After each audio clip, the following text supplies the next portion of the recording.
We like. So you all may have heard recording in progress that just started. So we're going to be recording today's meeting. And as you know, Annette is out to DC right now, and Galilee is off providing some family care. So glad we gave an extra minute. We have a whole bunch more people jumping in.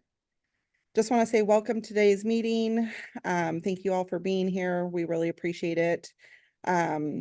Anyone have announcements that they would like to offer up today?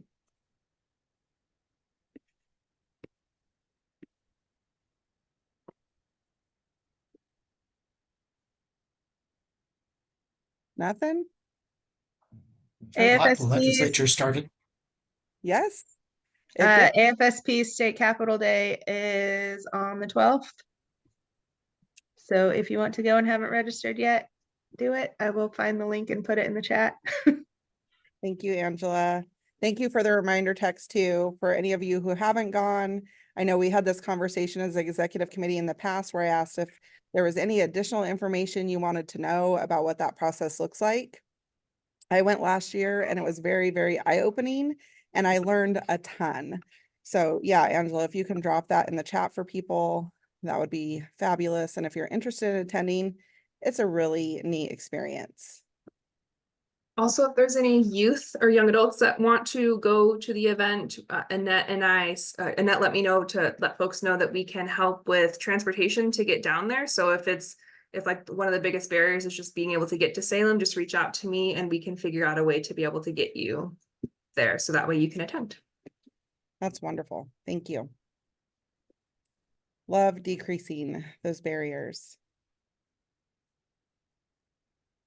If anyone wants to get real exciting and they're in the area, Michelle and I are hosting a QPR Plus for youth and families tonight. That's why we're sitting at WESD right now, because there won't be a lot of transition time, but we still have a few spots open. So if you have kiddos and you want to head on over, it's open on our site until 5 p.m. for registration. Thought I would put that out there. All right, well, we are going to jump in. We are going to go ahead and vote on November and January meeting minutes. So if you saw that a new invite came out today, is because I was asking Jen to attach the November minutes as well, just in case you all wanted an opportunity to look at them. Any comments, questions about the minutes or anything else around that?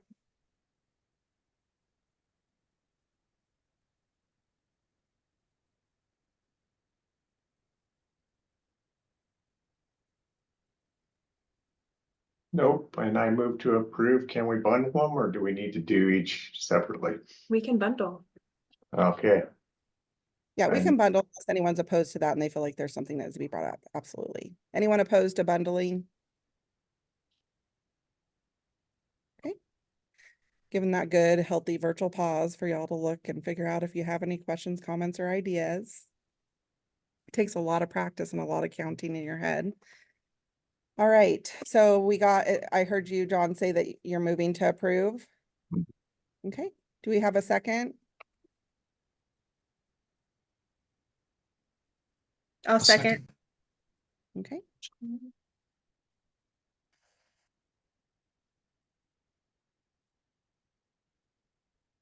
All right, and then if we can have the whole group vote in the chat, that would be fabulous. I'm driving, but I approve. Thank you, Kirk. And from the trauma nurse to a physician, please drive safely. Do my best.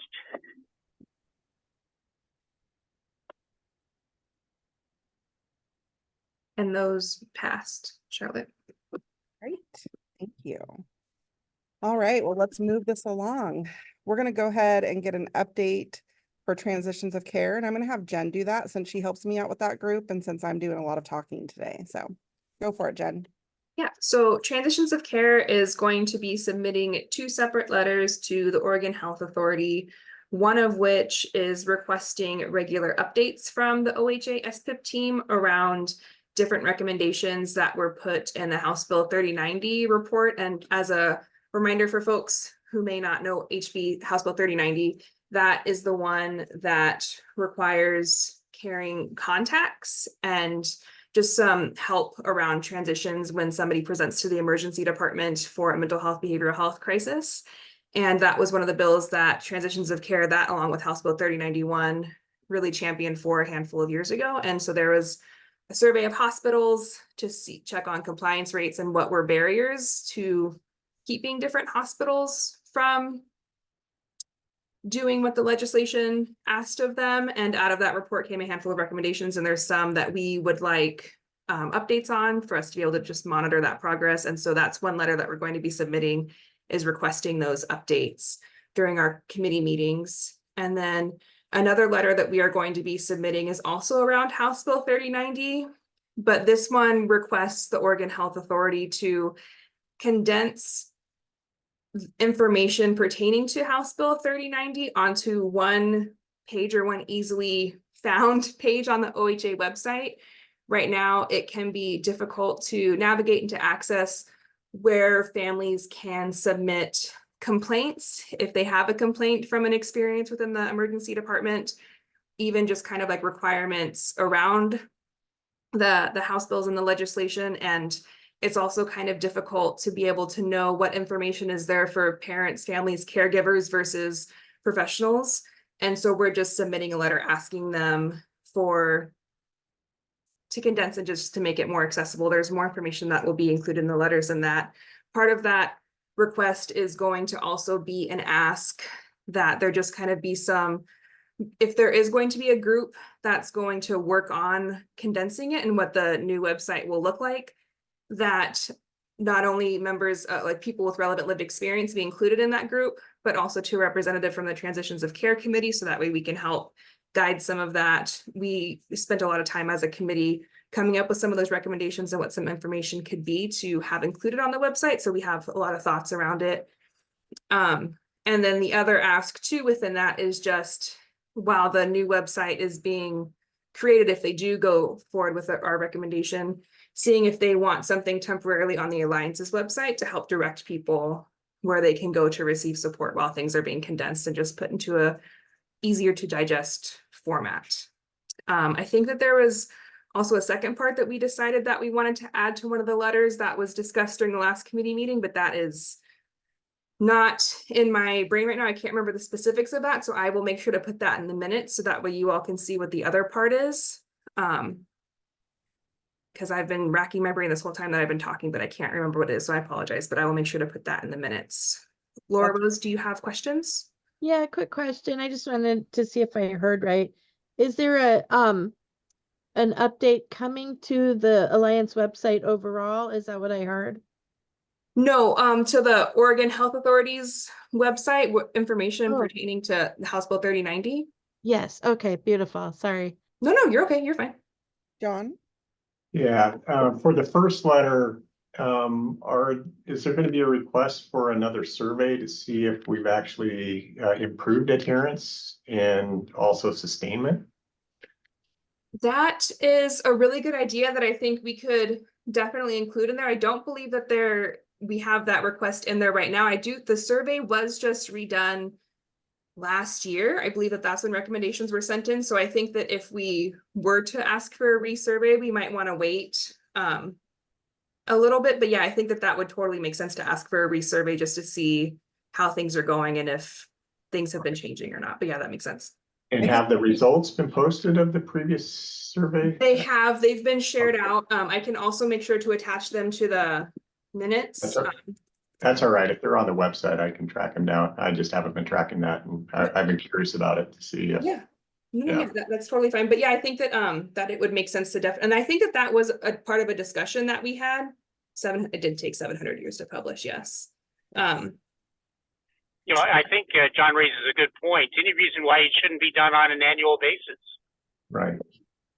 Yeah, I mean, I do want to speak up and say, and I don't know, I'm curious if, as Megan posted here, like it took a while to get here and provided the link to the direct document. And it took a pretty big, heavy lift, you know, getting that from all the hospital systems and a big retry in which amazing accomplishment was met. I believe, Megan, correct me if I'm wrong, all hospitals responded.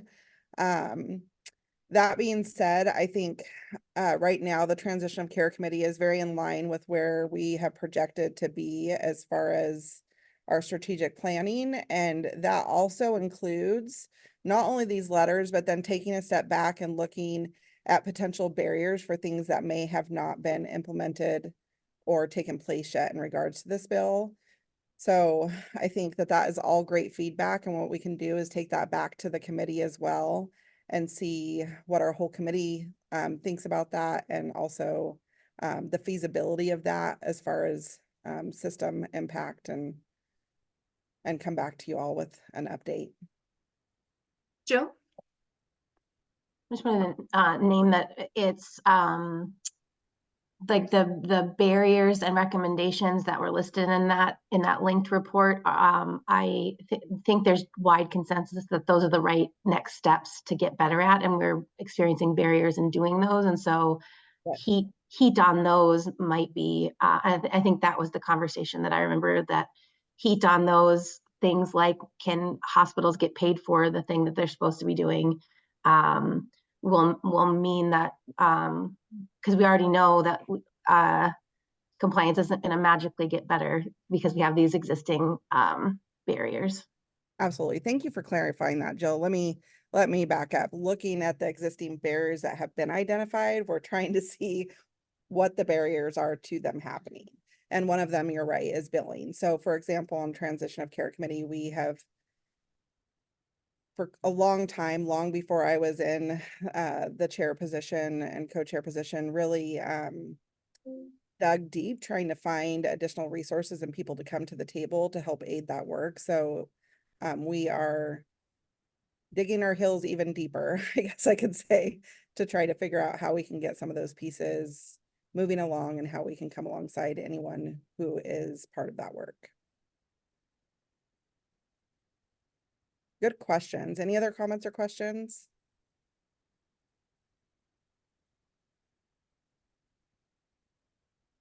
Did that give your brain time to collect your thought, Jen? I'm just No, impressed. not at all. I was just thinking about the questions that people were asking and I just totally forgot. But thank you, I appreciate it. Okay. I do it all the time. Yeah, it'll come back at some point. Probably as soon as I click in for the meeting, it will pop back in, but I promise it will be included in the minutes, so that way people can see. Okay. So yeah, that's it for the transitions of care updates. I guess the other thing with it is our timeline around submitting these letters was something that we were discussing. And since we have some ideas, like if we kind of want to submit it now with the legislative session starting, understanding that we may not hear back because of how busy and frantic the short session is. And so if we were to send them back, then, I mean, if we were to send them in now to OHA, we would also follow up at the end of the session as well, just to be able to make sure that they're seen. So that, yeah, that's that update, and it will be included in the minutes for additional information. And we will also let you all know when we receive a response from OHA, kind of what that is, so that way you can know what the follow-up is and next steps for things. Jill. I just want to name that right now, you all have leadership attention from the schools report. And so as you're thinking through strategy about timing and when and bandwidth, just naming that part of it right now, that that we're working on a March official response for that one at the moment. Yes.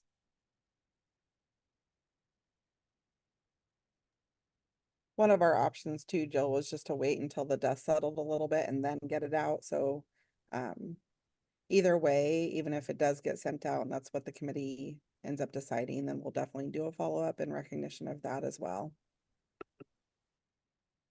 For the record, I think you send it whenever your heart desires to send it. The recommendation around Megan and I and our team giving updates is less of a lift than the second request. So that naming that also.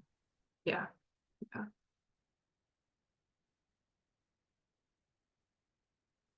Awesome. Would you like to move into the lethal means safety policy priority areas, Charlotte?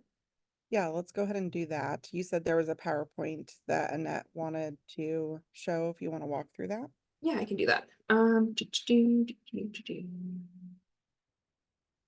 Okay. Do you all see, it's not in PowerPoint, it's not in slideshow mode, it's just it has the PowerPoint, the slides on the side. Do you all see that? Okay. So the short session has started, goes through March 1st. These are just some bullet points that Annette made this, all of these slides. So it's just some highlights that she wanted us to be able to go over today. Was just a quote from Governor Kotek saying, Oregonians need the legislature to deliver on the top priorities of the state, which include housing, behavioral health, and funding core services. The state, Multnomah County, Portland, and Multnomah County and Portland declared a 90-day state of emergency to address the fentanyl crisis taking place within the city. There's Measure 110 is really, from our understanding, is going to have a lot of conversation during this short session. And so that will be one piece that might just take up a lot of the time during the session. And also there was a decision that was made that those who walked out during the session are not able to run for re-election. So from my understanding, some of the Republicans may be challenging, some of the folks who walked out may be challenging that ruling. But that was, I think, something that we as Oregonians voted. I believe that was like a ballot thing that we voted on before and kind of did that. So we'll see what happens. But as of right now, that's the ruling. As a reminder, our policy priority model is modeled after AFSPs, which we identify things that we want to lead, collaborate, or explore on.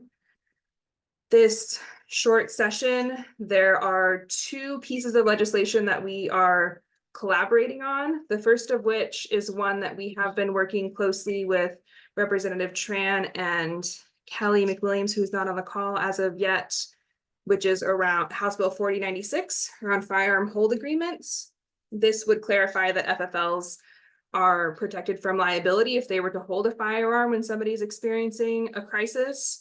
Part of the concern that FFLs have had in the past was just what if like we agreed to hold a firearm, the firearm is given back to a person when they would like to get it back, and then harm happens, whether somebody dies by suicide or there's other harm that comes from it. And so this clarifies that they will be protected from liability so long that the firearm is given back in good faith, that things are going to be okay, and that people are in a different position than they were when they first gave the firearm to the FFL. The second one is Senate Bill 1503, which is so weird that it has 4 numbers. I'm used to Senate bills only having 2 or 3, so this one really confuses me. But Senate Bill 1503, it would create a task force to stop gun violence and suicide. This is another one that we're collaborating on. This would establish a task force, which is what the title states.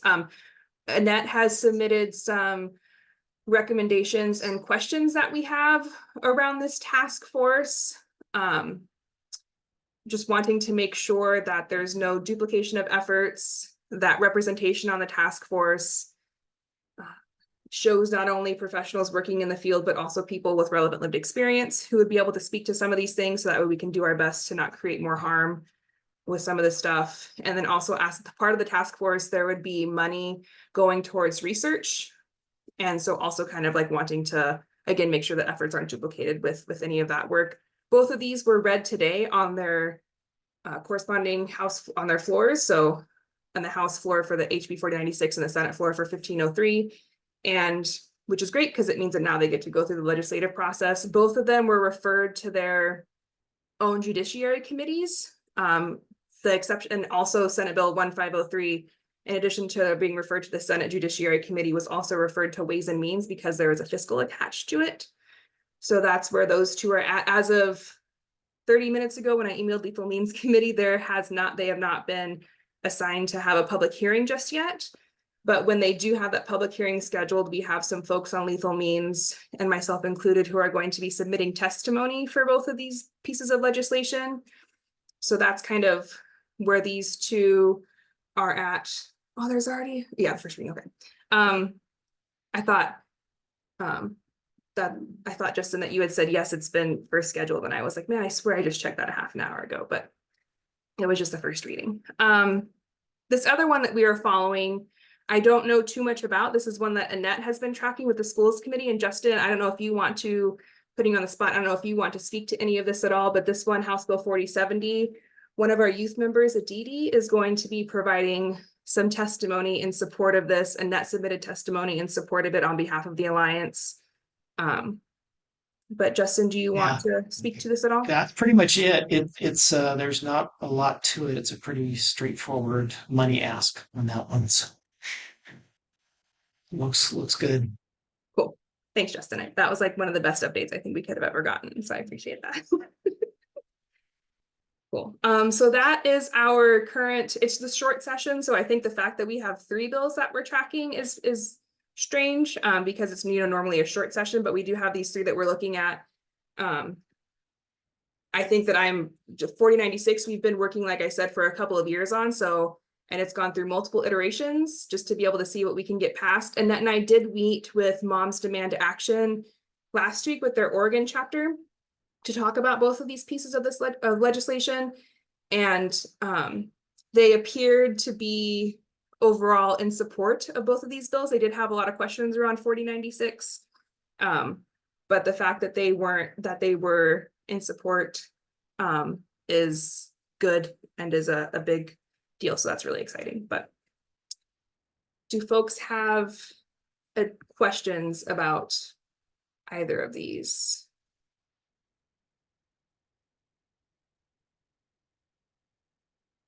I'm reading Angela's comment.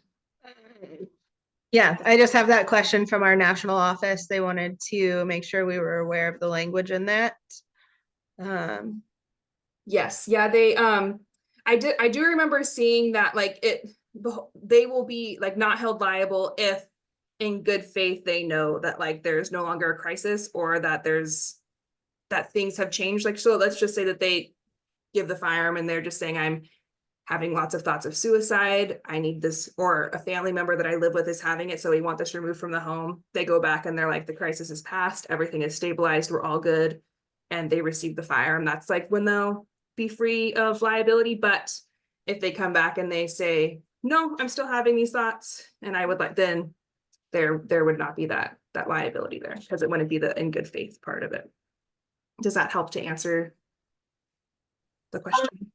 Angela, I, of course, have to be careful here, but I would say I think that's a very good and reasonable question. That, I'm not a lawyer or with Oregon Department of Justice, but I think that is a very reasonable question and concern that all my federal firearm licensees may have. There was a letter sent out from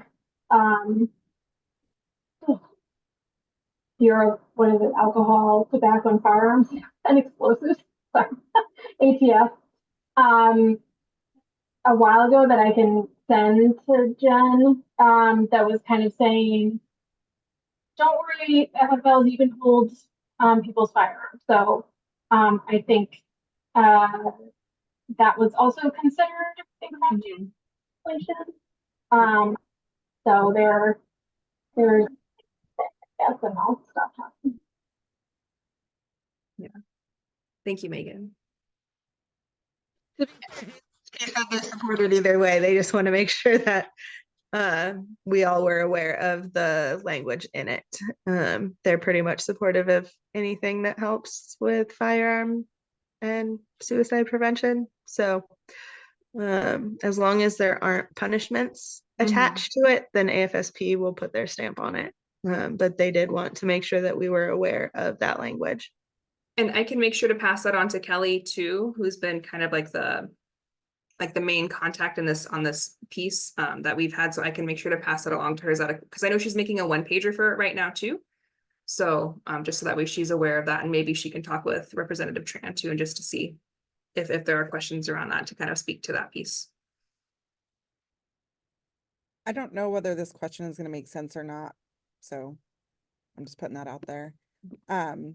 I'm just thinking about, like, when we look at someone who may be a prohibited individual, for example, and the language around that kind of states the same thing. If you're handing over a firearm to someone and your best knowledge that they're not a prohibited individual or going to cause harm to themselves or someone else, then that's acceptable. And so I kind of am hearing that same language here. And I guess my curious question is there a reason that it's specified towards federal?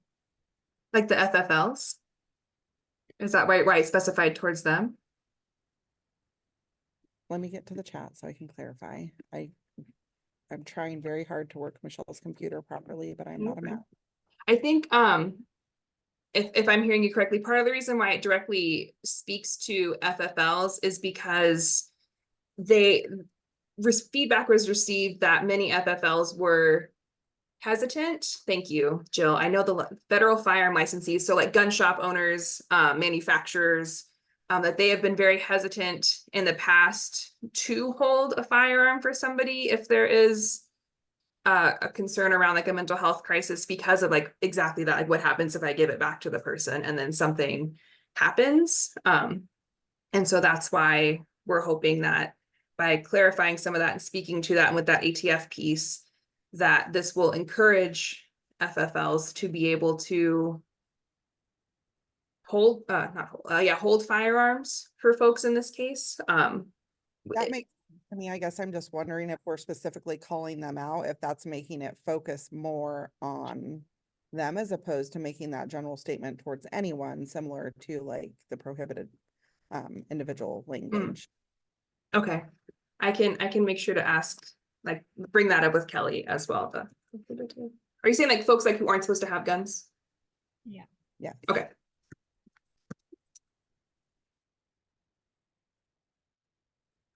I can talk with her about that too. This bill was originally larger and it originally had a fiscal attached to it, but after it was kind of whittled down to its current iteration because of lots of different conversations. But at first it was also going to expand who people could give their firearms to in case of a crisis, because right now that list is really short. And so like, for example, if like I wanted to give a firearm to somebody who's like legally on that list, there's nobody within the state that I would be able to give that to. And so there's a lot of folks in the state, potentially, I don't know, I haven't asked everybody who lives in Oregon, but there's also potentially a lot of others who are in that same scenario where they don't necessarily have an individual that they would be able to legally give their firearm to right now in the case of a crisis. So the hope is that by opening up and encouraging FFLs to hold firearms for people, that can increase access for safety for individuals in these moments. But I will be sure to bring up that, ask about that prohibitive piece, and also AFSP's comment. I'll copy paste that so I can bring that up to Kelly. This is also just a note that the bill does have some requirements from OHA in it. Yes. So there's some shells rather than mays. So that's just something we need to take into account when considering, our workload and potential requests for a PIS. So, but we've made sure to engage. We've identified that for our government relation folks. Yeah, the piece for right now that it says for OHA is that it would ask OHA to create a pamphlet that would just kind of like explain the rules and the laws around things and kind of talk through that. And one idea that Kelly had was to see if the Alliance's Lethal Means Committee could be contracted kind of to help create that pamphlet. So that was something that Kelly was going to talk with Rep. Tran around. And the Lethal Means Committee is open to doing that. And we would partner with the Oregon Firearm Safety Coalition to kind of go through that. But that was something that Kelly was thinking, was that to kind of take some of that workload and burden off of OHA to see if that could help. Yeah, it also requires OHA to print and distribute as requested. Although not all would probably be applicable, there are over. Yeah. Do folks have other comments, questions, thoughts, concerns? I saw that there's questions in the chat about additional pieces of legislation.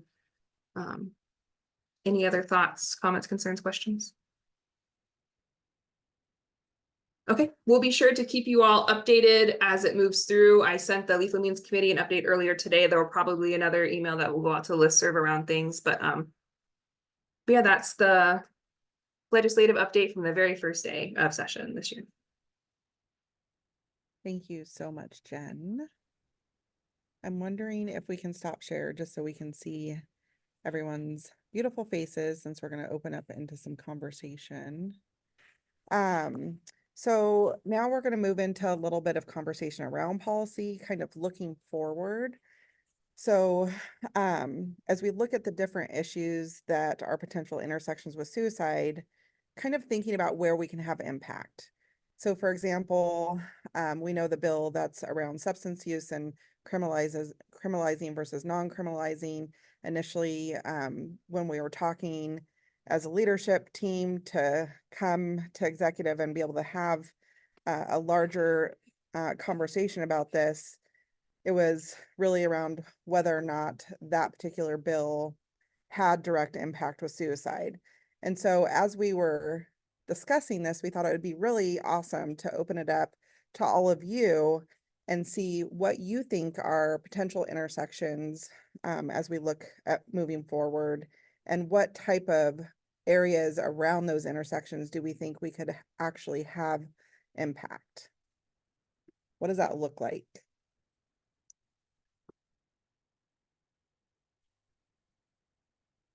So I'm using the substance use one as an example and kind of noting that as the alliance, whether or not substances are legalized on our end doesn't really necessarily intertwine with suicide itself, but perhaps there's ways that substance use and suicide do intertwine, whereas an alliance we can look at having impact throughout our state. So that's one example to think about. You're more than welcome to bring up other ideas other than substances, and or if there's something that comes to mind around that. Well, obviously, what comes to mind for me is behavioral health. There's a lot of, there's been a lot of hand wringing, obviously, around what to do about behavioral health, both in the youth space and the adult space. It's tied somewhat to substance use. But I see there's a bill in there to have OHA study behavioral health services statewide. Access to that would be an interesting lift for OHA. You also have a lot of movement on unhoused folks, including youth. So that is, that's a primary point of contact. And so the relationship between folks experiencing homelessness and suicide prevention is another one that kind of stands out for me. And in my own little world, special education, those are kids that already have an increased level of risk proportionately. There are some asks right now in the legislature around funding formulas for special education. And then social media, technology and social media. Keep coming back to that one. So those are the things that I think of. I think those are great. If anyone else wants to add to them, we can make a little list. I can beg of Jen to do that in the background, and then maybe we could even brainstorm a little bit more around that. So online racial aggression, bullying for youth in particular. Sleep hygiene, system involved youth, distress tolerance, and skill building. Sorry, were we supposed to participate in this? Was OHA supposed to participate in this? Sure. Okay, I'll stop now. It was an interesting question. My brain was pinging. I'll stop now though.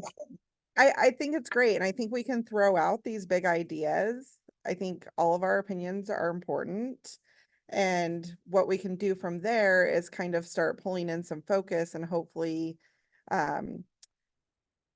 pinpoint some really direct areas that we could look at working with that. So for example, Justin just threw out, 4 really big ones. Okay. So, after we get some of these and this process at least going, then moving forward, we can look at really identifying which ones we may want to potentially put more effort into, and then seeing what we could do as the Oregon Alliance to have impact through potential legislation and whatever other way that we can do that.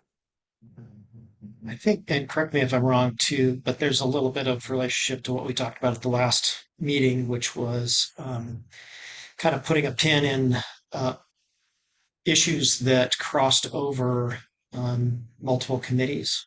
So we have obviously schools and transitions of care, and there are specific issues of overlap that I think we wanted to sort of highlight and say, okay, these are intercommittee connections, and then some of them are potentially obviously going to be broad issues that could be legislative fixes or just general policy addressed through policy, education, training, and whatnot. So that's kind of how I was thinking of those areas. For example, the transitions of care in post hospitalization to schools and treatment awareness of treatment planning for schools as students leave the hospital. One area that we've talked about forever now. Absolutely, I agree, Justin. For example, I think you're bringing up a great point, those ones that connect with more than one committee, because that's actually something we continue to look at as transitions of care, is understanding that there's multiple different levels of those transitions. Where are we needing to still see that happen? Where, and again, what are some of the barriers related around that? Does anyone else have ideas that are coming up for you around the intersections of suicide? I've been thinking a lot lately about the suicide risk for people who are in recovery and dealing with the repercussions of their past substance use and also hopelessness around recovery. And just the way that is addressed for people who are in recovery. Also, when you think around opioid addiction and chronic pain and the idea that they don't want to get rid of their opioids if that's a lifetime of chronic pain. So just sort of this interesting recovery aspect and how risk might actually increase for people who are in recovery. Yeah, I love that you're bringing that up, Karen. And I think we could, if I can just piggytail on back of that, I think we could really look at that from multiple perspectives. We find sometimes that individuals who move into recovery actually no longer think about suicide or have suicide attempts. And we can actually see the complete opposite as you're stating as well, where somebody moves into recovery and it was the substance that they were using that they didn't think about suicide or have suicide attempts. So I love that you're bringing that up. And I also find it pretty complex because it's very different for everyone.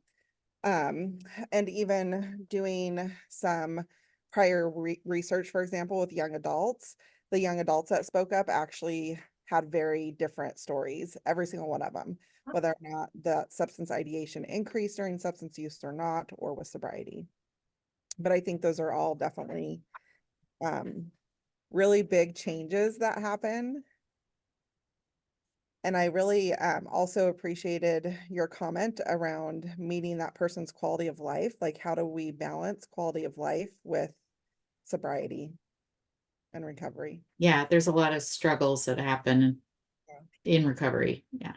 Yeah, there is. And then there's medication assisted sobriety, which some of those medications actually can help with that pain that someone may experience.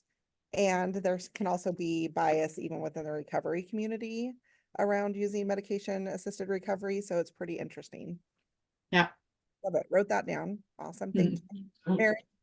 That's actually what my question is about, medication assisted recovery. And just with that transition of care, I don't know if in the transition of care meetings, we are working with that as well. I have a parent right now trying to help with that crisis, but I think, again, that's something that maybe transition of care, are we taking it to that next step there as well when they're going to those centers? And Yeah. then could I ask a clarifying question? And I mean, you guys will shake your head at this.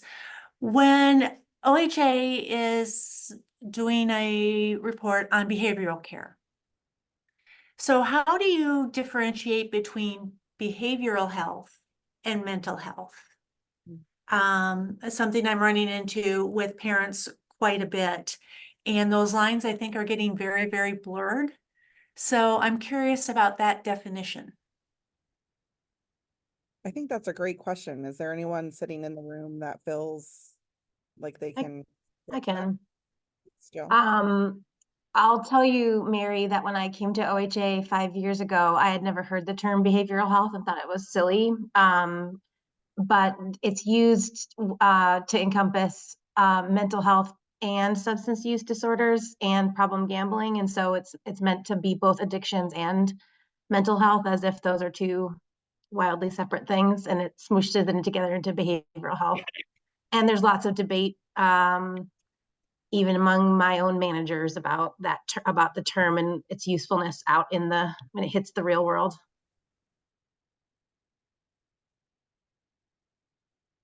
Thank you, Jill, for clarifying that. Mary, do you still have your hand up? Okay. Kirk, I see that your hand's up. There are a couple of things that actually probably three things. The issue of funding for teen substance use. At the CSAC meeting in January, different OHA personnel came and talked about their roles, and one of them was Bernardino De La Torre, and he's basically one person regarding teen substance use with really poor funding, $1 million, which sounds like a lot, but it's really not much at all. So I would like our legislature, as important as substance use is for youth suicide and youth suicide attempts, to look at better funding teen substance use in Oregon. That's issue number one. Number two, and I think Justin raised this, the whole issue of social media and the impact on teens. I know there are states that have adopted legislation to limit social media use for, I think, Utah's, I think, under the age of 16. I think that's an issue that we should, as a committee, probably be looking at, maybe a subcommittee, because it definitely has an impact on teens in the ways that we're all familiar. The third ask, the Oregon Medical Association is asking for $1 million for the Oregon Wellness Program. And I would look for, and this is basically for physicians and physician assistants, for those that are struggling with burnout and depression, to be able to get confidential mental health services. And I would look for our committee to support that as well. Certainly, we want physicians to be able to do their role in suicide prevention. And the reality is that physicians and other healthcare providers have got being asked to do more and more as staffing is stretched. And to ask our legislature for $1 million for the Oregon Wellness Program is a pretty small ask. I know it's one thing the Oregon Medical Association is pushing for, and I would look for our committee to be supporting that. Thank you, Kirk. I noted all of that. So just to recap in general, and I know Jen's taking this too, funding for teen substance use. I'm looking at better funding, social media and the impacts on teens. I would actually like to add to that and encourage us to also focus on awareness and healthy habits. Just personally, a lot of the work that I've gotten to do around that, and even looking at things like screenagers and those type of things. And being a parent, there's a lot of things we can do, but we can't always control what's happening outside. So if we could really look at some of that best practice, upstream education and awareness, I think that could be helpful. Oregon Wellness Program in reference to physicians and physician assistants. And I would even encourage to be able to look broader at all medical staff. So yeah, really, really great. I totally agree. Totally agree. Yeah.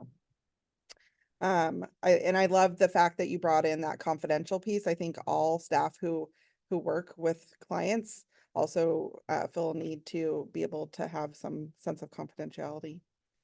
While anyone else is thinking, when Kirk was talking, I came up with something that I wanted to share, that I'm actually getting ready to do some work around with some other peers in my area who have been parents of children with substance use, suicide ideation, and attempts. For those of you in the room who may not know that about me, I do. I have a 23-year-old who's in recovery 4 years this May from methamphetamines and heroin. And she happens to be one of those souls who no longer has suicide ideation or attempts in her recovery. However, some of the peers that I work with very closely in Marion County Health and Human Services, for example, and in some other settings, who have also experienced those things, continue to bring to light the lack of support that's there for parents. So that has started to increase slightly over time once youth or young adults are within a system already, but it's very, very difficult to find, and the wheel gets reinvented by every single parent digging through la la land of what do we do and what kind of trauma parents are going through. And so my ask is that we think about how can we support, and I do the same thing with suicide. How do we support in the homes where people are living? How do we bring those tools, that education, that awareness, and make it available? So if we have parents who are trying to support youth and young adults in addiction, but parents don't have the tools, their trauma isn't being addressed, they don't have things sitting there upfront and available for them, then how do we expect them to support the youth that are going through these struggles?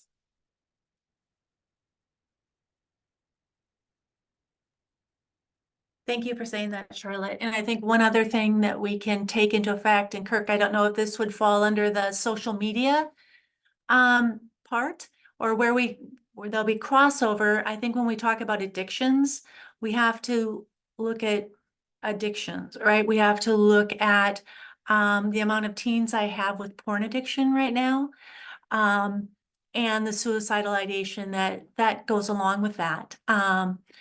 You know, just because of the shame issues, not to mention the, I mean, just lifelong struggle. They're going to have healthy relationships. So when we look at addictions, are we putting in gambling? Are we putting in porn and those things? Or are we kind of pulling out the gambling and porn into the social media piece? But I think that social media piece will be important, and that we have to look at all this.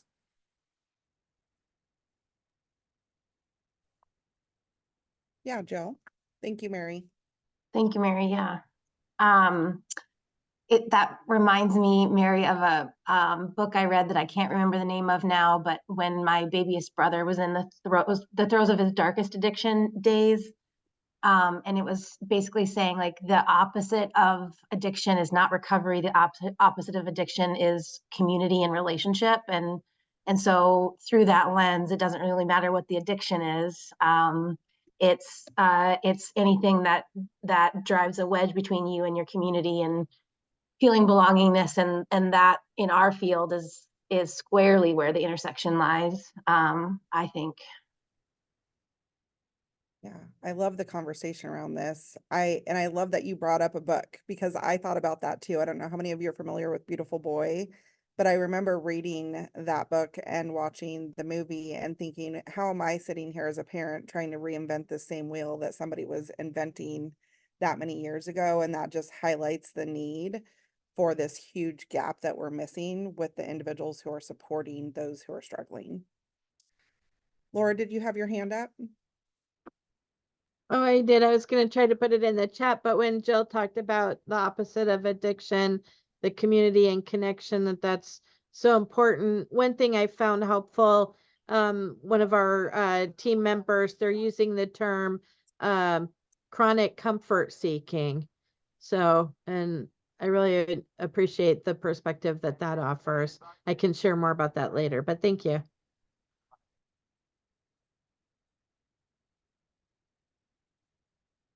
Really great conversation. Thank you for everyone's input. Does anyone else have other types of intersections that are coming up for you that you haven't had a chance to voice today?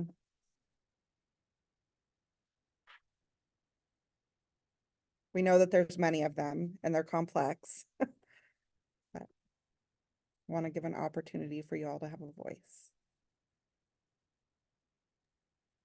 Well, listening to this discussion, it makes me think about the shared risk factors. And there's one that comes up time and time again. It's called experiential avoidance, and it's related to substance misuse, other addictions, depression, and suicidal behavior.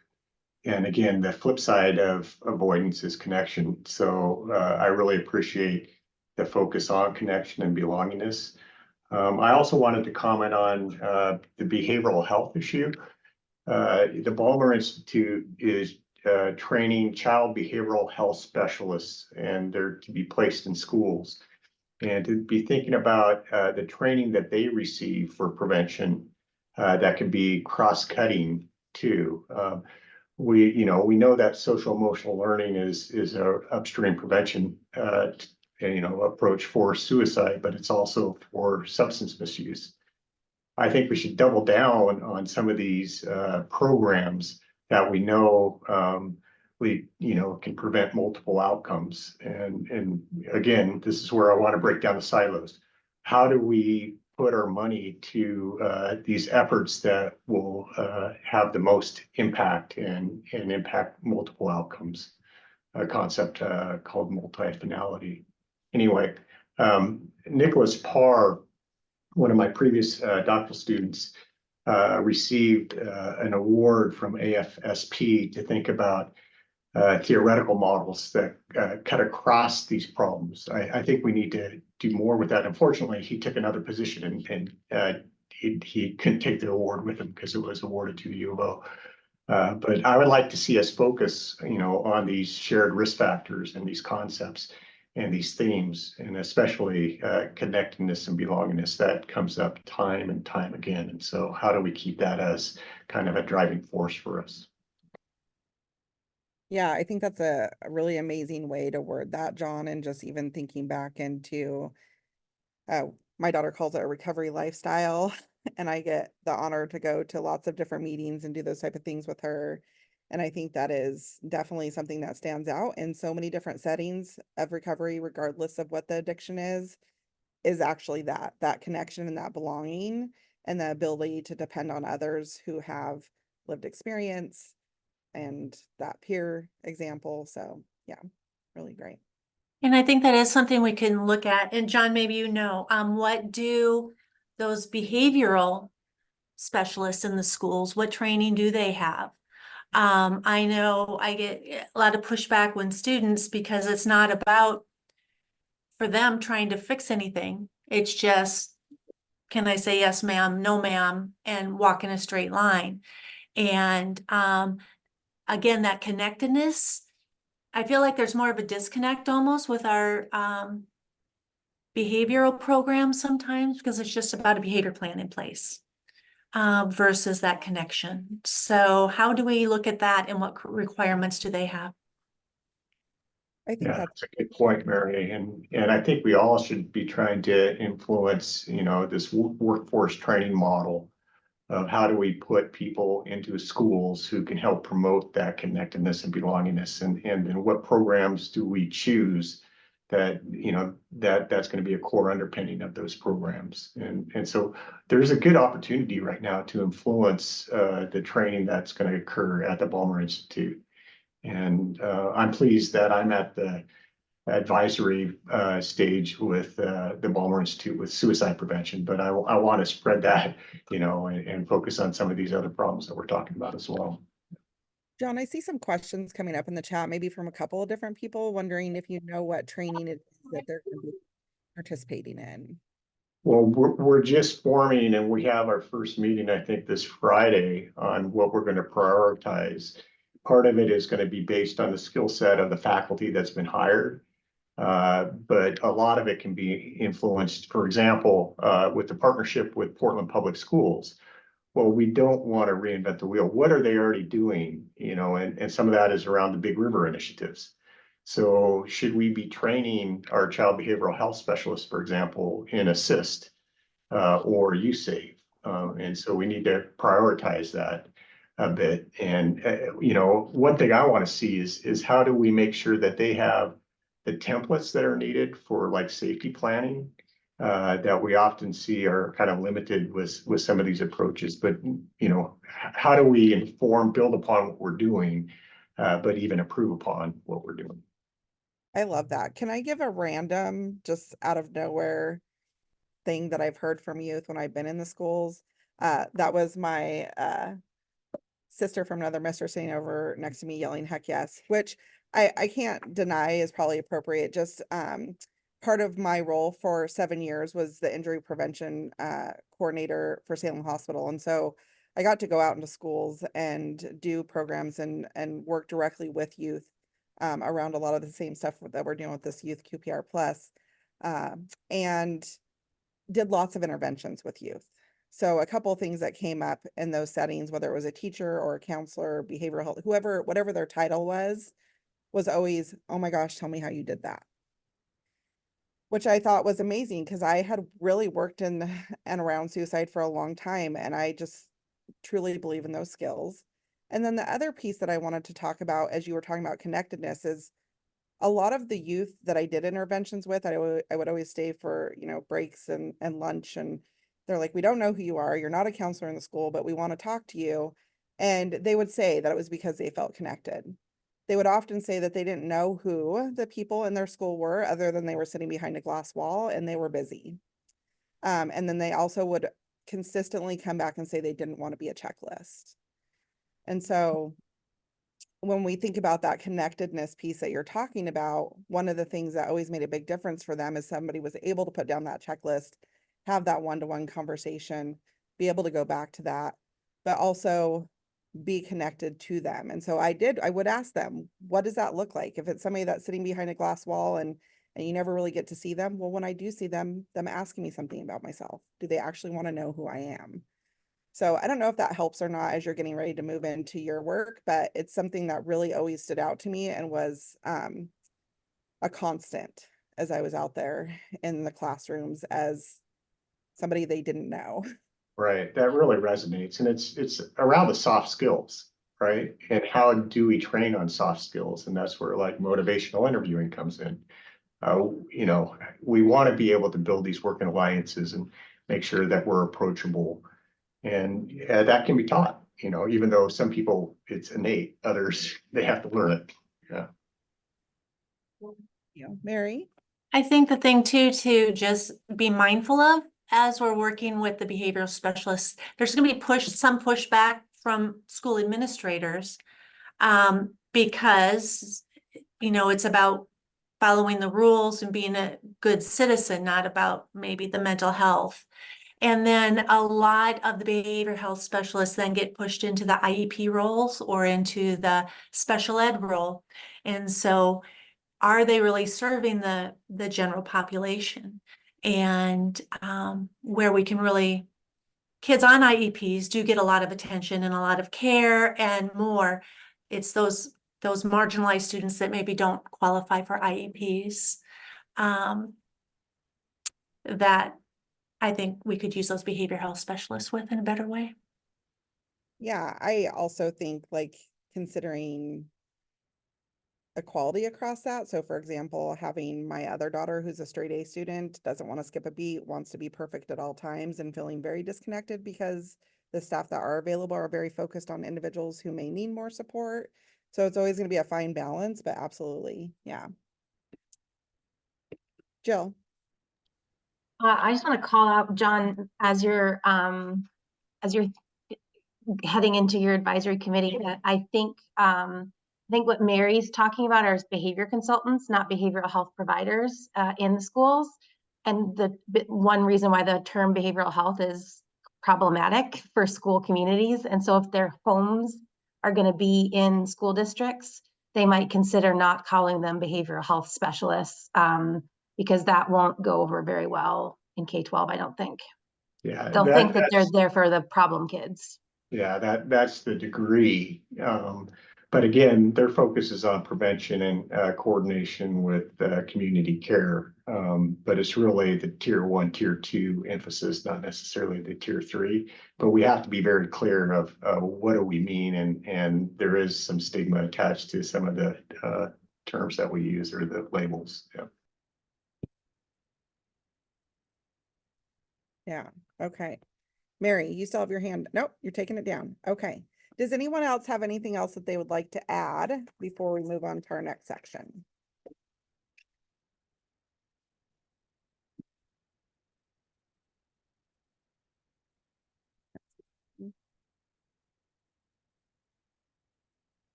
Trying to read the chat, so just to make sure that, oh, apparently I'm not the only one who can't work the computer. I'm sitting far away from you, Okay, okay, and it was a long chat. just making sure. Okay. I don't think that we brought that specifically up, so we'll definitely be sure to add that. Jen, if you can get that comment and add it in our collection, that would be great. Absolutely. Thank you, Erin. Love it. You all are just making my job so easy today. Yeah, connection to connection to culture is the common theme here. Say that 10 times real fast. Mhm. That's what I always say when I start stumbling. It sounds good, right? Okay. All right. So if other things come up for you, please don't hesitate to write them down, throw them in an email. Really want to be able to collect all of these great, amazing ideas that you're coming up with so that we can condense them and kind of do things like was brought up earlier. Are there ways that we can be working on this throughout our committees? Are there ways that our committees can be intersecting with each other to accomplish these type of things? What does that look? Are there potential things that we could look at legislative wise? So great work. Thank you so much. We're gonna jump in really quick to our March quarterly to do an overview of what that's gonna look like. So you all are aware. There's gonna be intro and small groups that'll happen for about 20 minutes. And then we're gonna be asking OHA to respond to the report from the schools committee. So they'll have about 30 minutes in which they're doing that. I'm going to be real shy in this moment because I have to talk about myself, which is Charlotte, myself, and Michelle will be doing in intersections of suicide and substance use training. So along the lines of what we were just talking about, some of it will be familiar if you've seen it in conferences before. There will be some additional information there. And as we do that presentation, the goal with that will really be looking and thinking about exactly what we were just talking about today. Where are there ways that we can look at that ground level and make potential impact? And then we'll have some breakout groups for 30 minutes. So there's going to be some questions around that for idea substance use included in the YSIP was an example that was brought up, or being included, substance use being included in the YSIP was a potential idea that was brought up, and those will kind of be outlined during that. And then we'll have a report back where everyone gets to come back and share what happened in their group for 15 minutes. Does anyone have any, I Yeah. just wanted to, really quick that I know that doesn't add up to three hours, which is how long our meeting is, and we did that intentionally just in case we have some fluff to move things around with. So that doesn't, just wanted to point that out. Yes, thank you. Jill, to answer the question in chat, and you're more than welcome to unmute or whatever, I see your hand up. I think those were some of the exact questions, people wanting to make sure if it is highlighted, trying to get their memory back wrapped around that and to see how it was highlighted. Were there other ways that they could potentially see that looking? I wonder if it's a chance to, I keep in my heart of hearts wanting folks to use the YSIP Smart Sheet filter options for when they say, what are we doing for, and then fill in the blank. I wonder if it's a chance to, in small groups, practice going to the website and filtering so you can see and read them. And if it doesn't resonate, that's okay. It doesn't have to be, but just as a suggestion. And then the second thing is on the agenda, can you make sure it's OHA and ODE reporting on the school's report? So let's make sure and get them listed as well. We can absolutely do that. Thank you for noticing that. Don't ever want to leave anyone out. Yes, we will be, Jonathan. Yeah. Well, our hope is anyways. I can't say that we will be. Our hope is. on a couple different topics.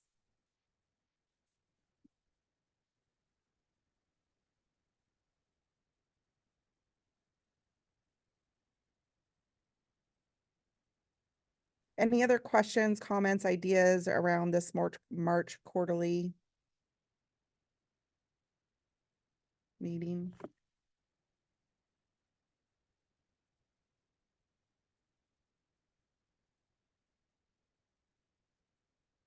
I just wanted to say that if you do want me to give any sort of like, here's where substance use shows up by my eye or something like that, will you just give me a couple weeks heads up so that I have time to do it well?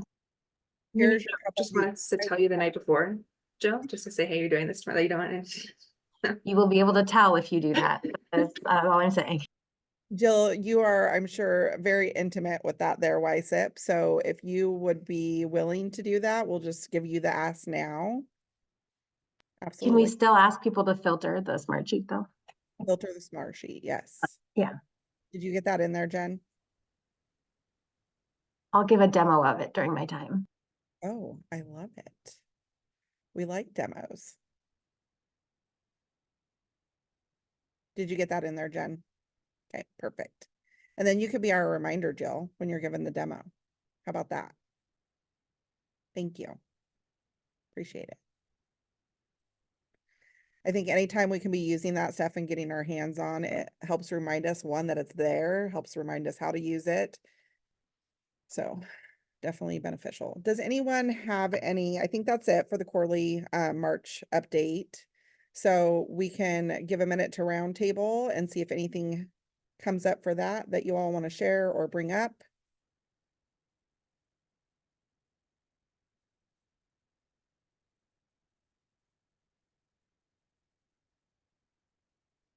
Thanks, Jen.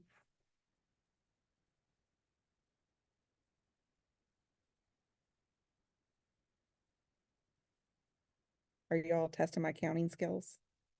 I think you are. She's really good at awkward silence. I can make it last a really long time. All right. Oh, look, that breaks awkward silence. Baby smiles. Hi, Ruth. Oh, sweet baby. All right. Well, how does an additional 20 minutes of your life sound? Getting that back. Woo woo. Okay.